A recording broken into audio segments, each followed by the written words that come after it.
When you were talking about the US, you talked about the low labor force participation rate that we have here. I think you said it was like around 62%. We seem to have a huge chunk of our working age population that is not working. Is it just an aging population that truly can't work? I know that disability has seen massive growth over the past 15 years. What's responsible for us only having 62% of our working age population actually engaged in working? Well, there are two answers to that, but they're consistent. I'll give you both. The short answer is it doesn't matter. Low is low. In other words, the thing about labor force participation is a very simple calculation. You say, how many people are working? That's the numerator. And how big is the labor force? That's the denominator. That's all it is.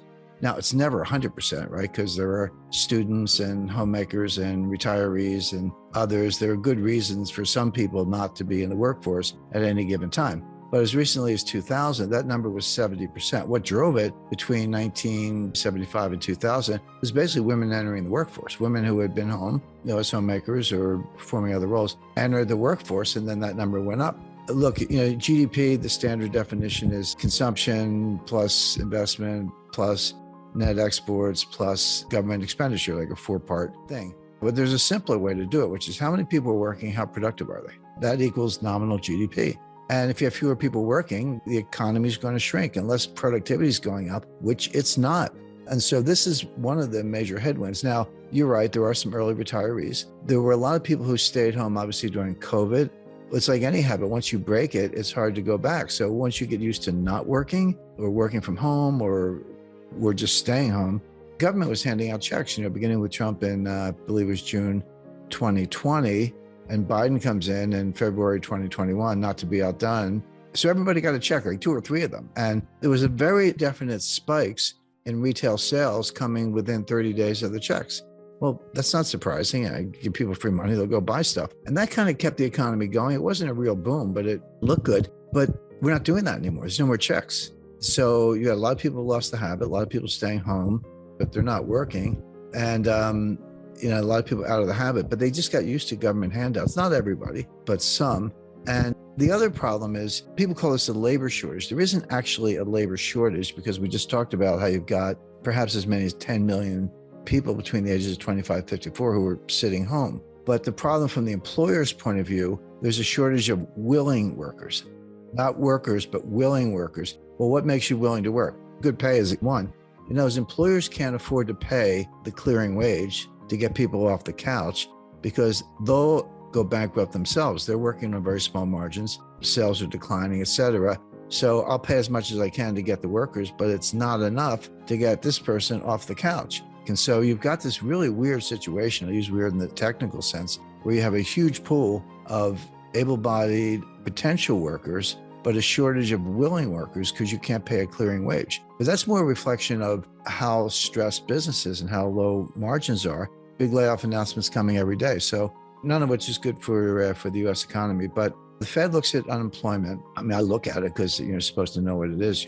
If you're trying to forecast the Fed, you got to look at the world the way they do, even if it's messed up. Like even if they're looking at the wrong things, which they are, as an analyst, you have to look at them to figure out what they're doing. That's how you do intelligence work, think like the other guy. But then once I take my Fed hat off and say, well, what do I think? The unemployment rate's almost irrelevant. First, that's a lagging indicator. Secondly, it ignores what we talked about with labor force participation. There is no Phillips curve.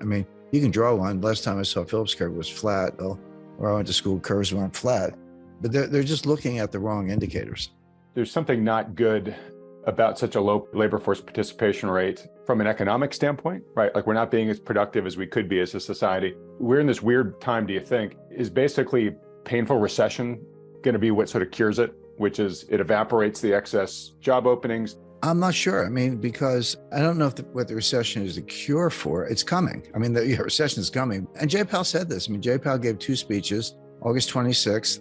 And Jackson Hole, he was like Nancy Pelosi. He tore up a speech and wrote a new one, like literally the day before. It was 3 or 4 pages. It was really short. He used the word pain 3 times in one paragraph. I've been following Fed news for 45 years. I've never seen the word pain ever. But he basically said the same thing. But September 21st, he was even more blunt. He said, there's going to be a recession. It's going to be bad. Unemployment is going to go up. Get it straight. These things are going to happen. And that's what it's going to take to get inflation under control. But he went on and on about how inflation was job one.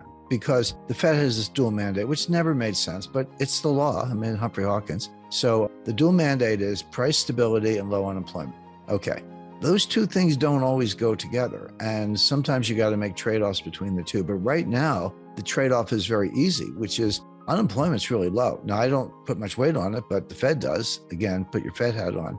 Unemployment's really low. If unemployment went from 3.5, 3.6 at the moment, if it went to 4.5, 4.9, is that the end of the world? Well, that was considered pretty low in 2013 when they were doing QE4 or whatever, QE3. Right. So they're willing to do that. And they also think the recession, if it comes, will be mild. But those two things together will get inflation under control. They think the mild because they think they're going to engineer a soft landing, which I'm guessing you think the probability of a soft landing is pretty low. Close to zero. And what Powell said, he didn't say their target is core PCE, personal consumption expenditure, price index, core meaning excluding food and energy. And everyone's like, why would you exclude food and energy?